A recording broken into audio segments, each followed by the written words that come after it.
என்ன நடந்ததான்? இவைகளை சொன்ன பிறகு என்ன நடந்தது?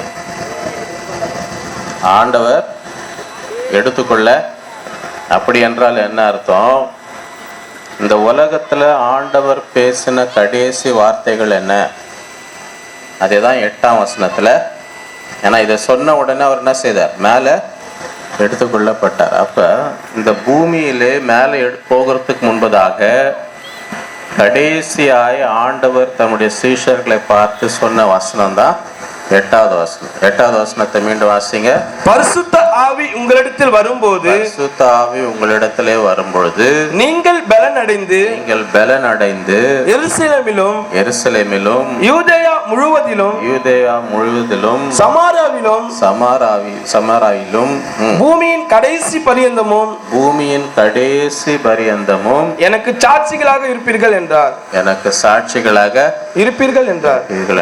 ஹல்லேலூயா. அருமையானவர்களே, இப்போ கொஞ்ச நேரத்துக்கு முன்பதாக அந்த ஸ்கிட்டை பார்த்தோம். ஒருத்தர்